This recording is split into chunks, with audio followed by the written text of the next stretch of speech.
Carolina with Greg T in the morning. On 103.5 KTU. Well, welcome, everybody. I'm Carolina Bermudez from 103.5 KTU with my co-host, Greg T. You know, what a great way to kick off the holiday season with the iconic Backstreet Boys at the iconic Empire State Building, you guys.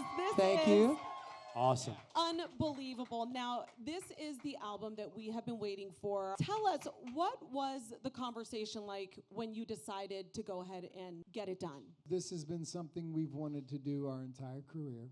We really didn't fight or debate over any of these songs that we chose. There's so many beautiful, amazing songs.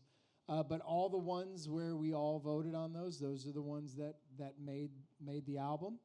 And then we wrote 2 originals, and then another one that is a love letter to the city of New York at Christmas time was written by a dear friend of mine that we've worked with for years, Grammy Award-winning songwriter Gary Baker, he was born in upstate New York, and he wrote this song years ago. It was actually Tony Bennett had put it on hold a few years back, but never recorded it. Wow. And I'm like, when he sent it to me, Christmas in New York, when he sent it to me, I was like, nobody has ever recorded this. He's like, nope. I'm like, you're 100% sure? He's like, yeah, I wrote the song. I would know. When I heard it, it's one of those songs that it almost sounds familiar, like if I heard this before, because it has that classic instant nostalgia, classic. yeah. So we put together an album with a lot of heart and soul and feeling. It means so much more to us now that we're fathers, because Christmas is all about those babies. And we hope you guys love it. Well, I was going to say about Christmas music in general, you know, every season there's one artist that comes out with an album, and you guys have just broken so many records as a group in the pop category, but now you're going to be a part of families' lives from this point on, because I'm already making memories with my own children playing your songs in the background, and they know how much I love you guys, so they're like, we love the Backstreet Boys too. But one thing that I learned about you guys when you got together, you did this in the summer. And there's an interesting story that I have to tell you, because this is what Christmas is all about. It's remembering family and traditions. Christmas Waltz by Frank Sinatra. It's one of my favorite songs. It's one of my father's favorite songs. And it's never Christmas unless I play that song. So one year I researched and I found out that Frank recorded it on one of the hottest days in August. So it must be something about recording in LA and creating the vibe and doing it, because isn't that what you guys did? We basically did that. Yeah, we COVID had happened, and we had to jump off tour, and we went back home. And about 6 to 8 months went along, and then we just got back on a Zoom. We said, hey, you know, we got some time, like everyone else. That could be the silver lining of the pandemic. But why don't we revisit the Christmas record? And so then we jumped on a plane, went to Los Angeles, rented this recording studio, set it all up to look like the holidays, had Christmas trees, had Yule logs, had it all like in the middle of summer. And it was just a great experience. You know, we finally came back together. We wrote some songs together on this album, Yes. Happy Days, together. Literally, we were back together. And it just felt like we were doing something to just basically, when it comes to people out there, we knew that people were going through a hard time, and you know, everyone was like away from one another, and the pandemic was happening. We were just writing music to feel good, and we hope that translates to the people out there too when they hear it. You know, that it was a very important time for everyone. You have one song on the album that stands out to me. And now the title, it says Auld Lang Syne. So you think, okay, it's a holiday song. But nobody puts that on their album as a traditional holiday song. But if you listen to the lyrics and everything, no one really gets it that it's a holiday song. So I'm listening to your album, and all of a sudden it comes on. And I quickly grab my phone. I'm like, is that Auld Lang Syne? started texting Like, me. who remakes that song? But it's so great because it's such a pretty song. And in that song, it almost like you can imagine the story of these two people that come together in that one night and they have that magical night, and they try to bring it back together.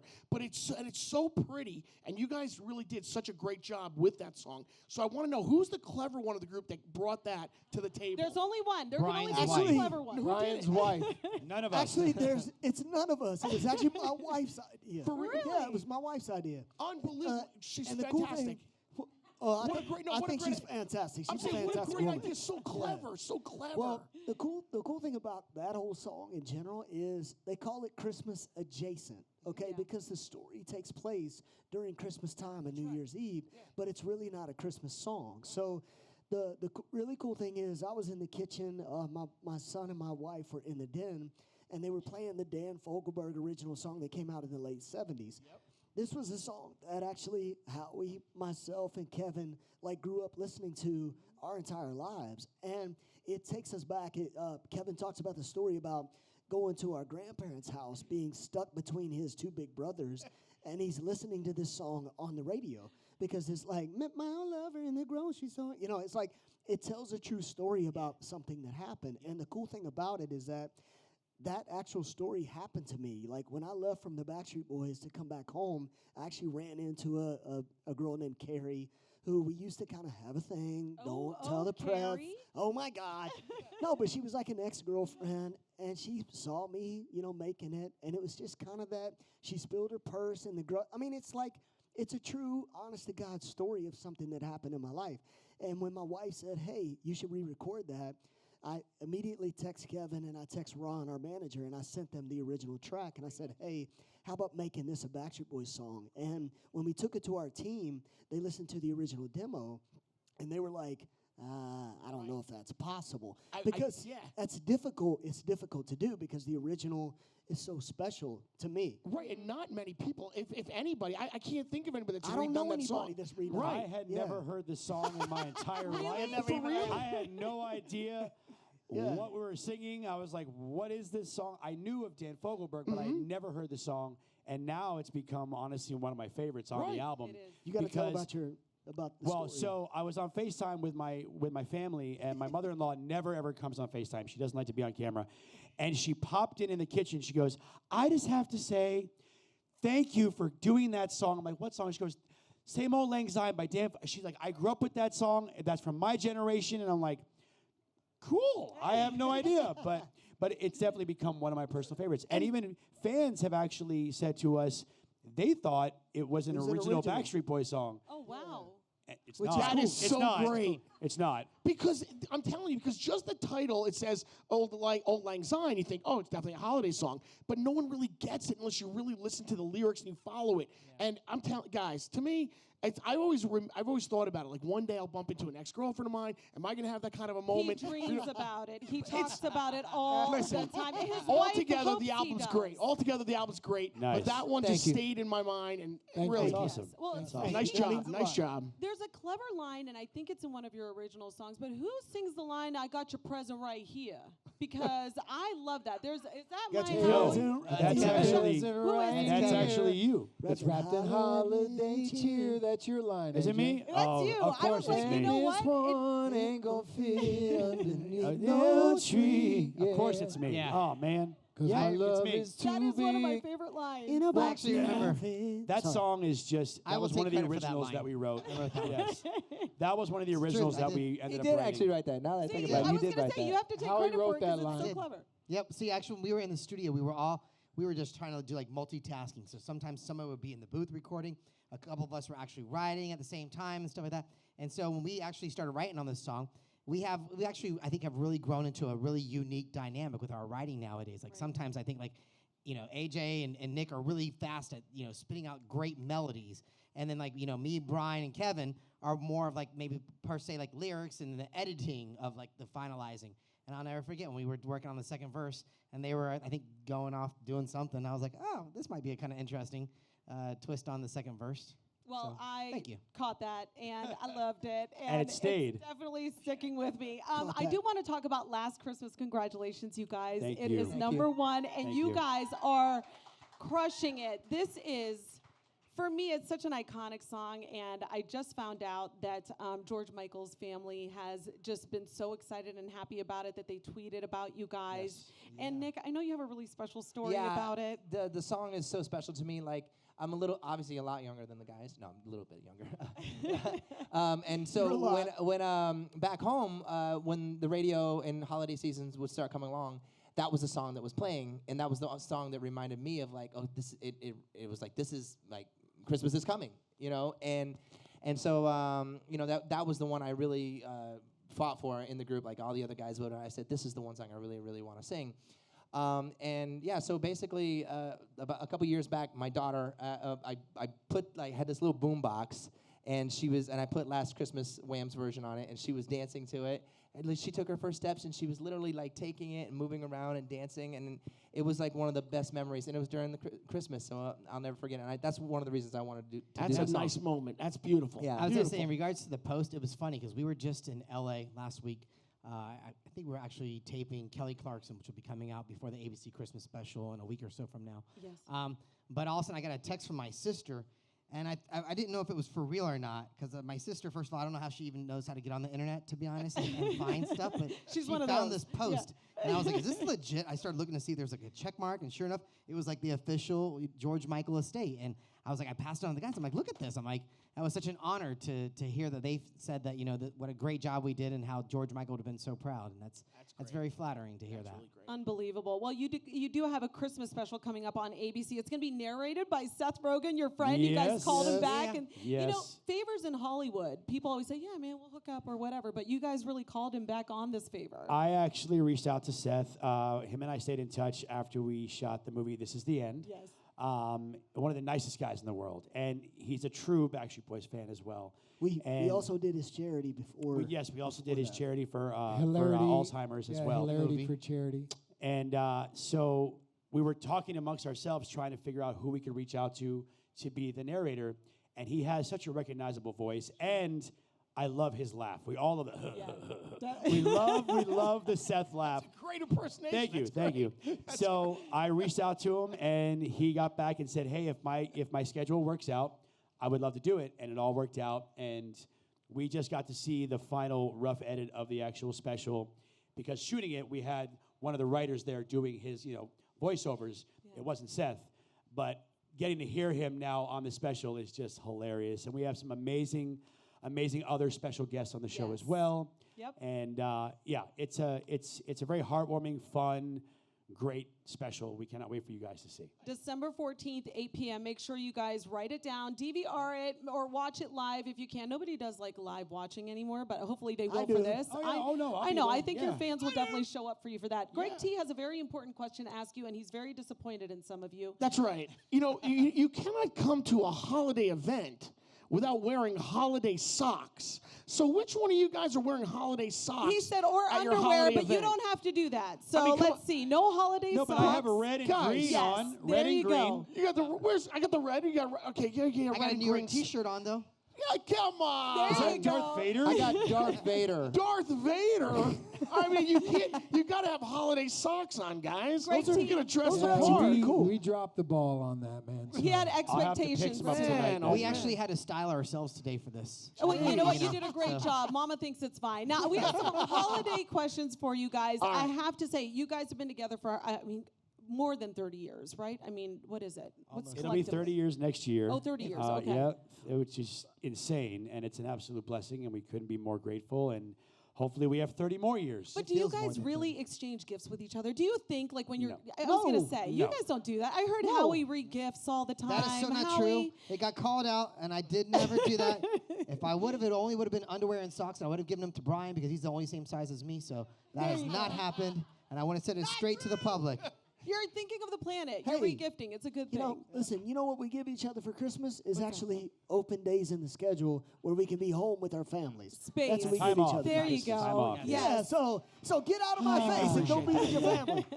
That's great. And how about the holiday traditions? Like, do you guys go and see each other? Do the kids get to know each other? Is there any kind of thing like that that happens? Like, is there a collective gathering? I mean, there's been certain holidays where we'll get together. Like I know for me, my family has gone to Kevin's house. I think 4 Easters now we've done. But as far as like Christmas time, everyone's kind of scattered all over the place, whether that you're home or you travel somewhere where it's a beautiful white Christmas. For my family, Christmas cookies is a big staple, but we don't always stick to the conventional like cutouts. Right. We like to make our own, like customize. Okay. And my brother-in-law did one of the best Kevin McAllisters I've ever seen with the actual full-on kidding. face, spot on. And then I did Nakatomi Tower from Die Hard. So, Well, you know, okay, so that's it's a little bit of a different untradition- twist on Christmas. non-traditional, Yeah. You know, yes. let's put it to bed. Is Die Die Hard? Hard is a Christmas movie. It is not It a is a Christmas Christmas movie. movie. It We are is. not gonna It do is this not today. a Christmas movie. There's Oh, Christmas it is. songs. Christmas movie. Actually, it takes place technically on Christmas Eve. Right. But figure by the end of the entire movie, it's got to be midnight. It's got to be. it's Okay, gotta so be it falls Christmas. on Christmas at the end. I get Okay, you. okay. So what about Nightmare Before Christmas? Nightmare. Oh, see, no, that's a Ah. Halloween. No, That's a it is. Halloween. It's film. a Christmas movie. That's Christmas adjacent. It is. There you have it. We're seeing a theme here. Now, all of you guys, we have a question: real or fake? Where do Christmas trees? Oh, I'm like, Oh, fake. where are you going? Fake. What? Fake. Tried the real. It failed miserably. Okay. Fake, but I am totally against flocked now. Flocked Oh, the makes a white? huge Yeah. mess. Okay. So yeah, fake. So it's a hard Fake. no for you, Brian. How many Christmas trees do you have? Do you have like 52 Christmas trees or something 40, like that? 43. 43 Christmas Yeah. trees. Well, that was for one party. Okay. Yeah. So I don't.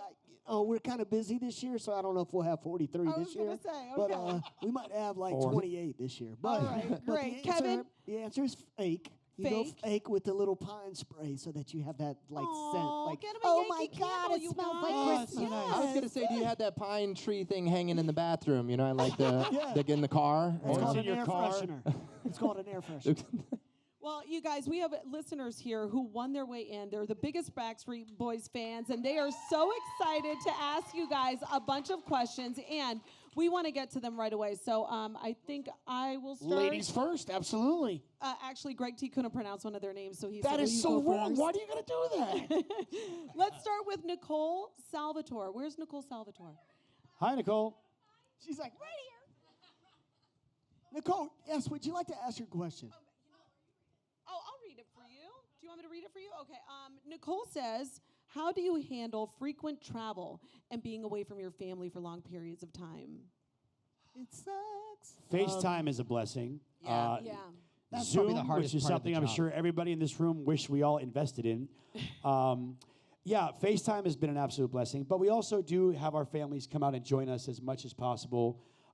Those of us that have kids that are still in school, not this guy.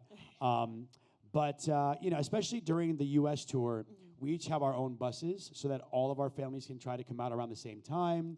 And there's definitely more space. But we just finished up Europe, and a couple of our families came out to Europe as well. So, you know, we try to have a healthy balance. You know, definitely can't go. Some of us can't go more than a week, 2 weeks. My wife personally, she can only handle about 2 weeks on the road because it does get a little boring for the families because we're constantly moving around and going and stuff, and days off are limited sometimes. So, but it's all about balance. It's all about balance. I'd say probably being away from the families is probably truly the only hardest part of our job, because what we do is such an amazing gift that we've been given, and you guys honestly truly make that happen for us. But we've had a chance to travel the world, to make so many people happy, to enrich so many people's lives, create memories together. You guys are like our second family to us. So if anything, when we're away from our families, you guys at least make us feel whole. And so we want to thank you guys for that sincerely from our Oh hearts. man, I'm in How love. we man. love I'm you in guys. love. Answer of the day. That is unbelievable. If you want All to right. think of gifts, I I'm gonna accept gifts on the cry. side for Christmas. Where is Dawn Hudak from Hartsdale, New Hey, York? Dawn. Hey, Dawn. Oh, Dawn. Hey, good to see you, Dawn. She's festive. I We mean, know check out you. Dawn's hat. That is something. That's All awesome. right, so Dawn wants to know, what is your craziest Christmas story? Do you have one? They're stumped. I mean, well, I mean, it's not crazy, but like I had a really epic fail with my Christmas tree last year. You know, I mean, it was horrible. I had to call Kevin for help. You know, so we had been bringing the same tree out, but this tree is basically 20 feet tall. So it's got like stacks, and you got to stack it up. but the bulbs went out, right? And it worked for 2 years in a row, but then the third year it just kind of started failing. And so It was out of warranty. So I bought like this. I went on Amazon. I tried to get this tool where you got to test it. I got the wrong one. Then I bought another one, and I was testing all the light bulbs. My daughter's there going like, "Daddy, can I help?" I'm like, "I don't know." Like, But I called Kevin. So that was a crazy Christmas story because I probably should have just thrown the damn thing away. My oldest daughter, when she was around 4, she had seen a bunch of Christmas movies. And in some of the Christmas movies, there's a fake Santa, so they pull the beard off. So that year, when we went to go see Santa, she tried to pull, and that did not end well. Poor Santa was like, ugh. But yeah, now she knows, don't pull.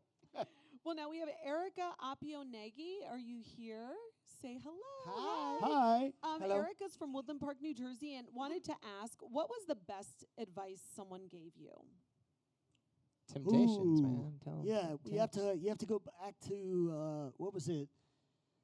What was that park we were at? We was in weren't Orlando, even Central- signed yet. It was at Central Fairgrounds. Yeah, Florida Central Central Florida Was it a- Fairgrounds in was it a Apopka? Orlando, Florida. Wasn't it Apopka? It was in Apopka, out that wasn't way, it? yeah, Yeah, somewhere there. Apopka, like Apopka area. Brandy was performing, Yep. and the Temptations. Yes, the Temptations were performing, And we got to we got a chance to go and meet one of the originals at that time, and some of the best advice that he ever gave us was right here. We were walking through and we were like, "Yeah, we're a new band, Backstreet Boys from Orlando, da da da." And he looked at all of us in our face and he was like, "Just remember, gentlemen, this is the show business, and when you're putting on the show, your business is walking out the door." Make sure your business is not walking out the door. Yeah. Wow. Sorry, quote wrong. It's two words, Steve. But that was, it kind of at that time we were all kids. I was 18 years old when we started this, and not really fully understanding, the pace of everything that would happen. But looking back, I think about that about every day of my life because, it is the show business. And at the end of the day, the business is the tough part about what we do. But at the end of the day, it comes down to AJ, myself, Kevin, and Howie and Nick, because people come and go, and it's just the strength of the core of what makes us do what we do best. Because things are going to happen, things are going to change, music is going to change, things are going to evolve, but it all falls on the relationship that we have, and we've been able to do that because of some great advice that we got in the past. Wow, I would that's say incredible. probably outside of the group. Believe it or not, I have to give Brian some credit, which is very hard for me to do. But I have to give Brian some credit for What? this one. Just joking. It's the big one. Now, Sorry. Brian actually come on, on our wedding day, and I think he's given it not only to me, I think he's given it to a couple other guys as well. And it's probably been some advice that was obviously probably passed down to him. But he said to me, going into marriage, and correct me if I'm wrong, Brian, quote on it, but it's not going in at 50-50. You both have to go in at 100%. And I'll never forget, that was some really true, profound, advice, because a lot of times people come into a marriage thinking, well, it's 50-50, kind of a thing. But if you both come in, I think, with 100%, then you don't have anything to worry about. I think it applies to your relationships too, though. Oh, You guys I have mean, all that's gone true. in This is like our 100%, first marriage so for sure. absolutely. I have one that I now have tattooed on me that honestly, if this helps anybody out there at any point in their life, that my sponsor actually told me, which is true victory is victory over oneself. And for me, that's been so profound with my journey, with my recovery, and with sobriety, and knowing that if I can get to a place where I know that I'm truly happy with myself, then I can be the person that I need to be for others around me and truly give my 150%. So that one's tattooed on me over here. Beautiful. That's beautiful. And it hurt, by the way. It hurt. Allison Perusa from Westbury, New York. Where are you? Allison, hi. What's up? Allison would like to know, which is your favorite song to perform live? Out of all the songs, do you guys have one that you like, that's the one? Stumped. Mine, I actually had to fight for. After the Black and Blue tour, we did not, for many tours, do a song called "Get Another Boyfriend." It just kind of got kicked off the show. And once we did Vegas for the first time, we brought it back. And it's a fan favorite. It's one of my favorites. It's just fun to do live. And we still have it currently right now on this on this DNA tour. It's a shorter version, but still, it's still there. It's not gone again yet, thank God. But we'll see. But yeah, that's one of my favorites to do live. There we go. Mary Morales from Middlesex, New Jersey. Show us where you are. Hi, Mary. Mary wants to know how many of your children sing or want to sing besides Brian's son. Both of my girls. All right. Both. Are they like getting the bug? They've had the bug, and biased or not, they're really, really good. Like, I'll toss myself out right now and say sometimes when I'm in the studio, my pitch is not always the best. Sometimes my girls have really good pitch. They both play piano. My oldest plays guitar. She's now writing lyrics, but both my girls can sing their little butts off. Honest to God, they emulate other artists that they're fans of, and they sound like them. It's crazy. My two girls are the same way. Like, literally, they both love singing. And I know it's an old movie, and I said it a million times, but when Frozen comes on, it's like, literally, let it go, obviously. And I'm like, it's like for the 1,000th time in the house, you know, that I'm hearing the song. But whatever that, I have this, like, little karaoke machine that lights up and stuff. It's like, I try to get, like, Odin to sing it, but he just doesn't even care about it at all. He's probably like your kids. He just wants to play video games, right?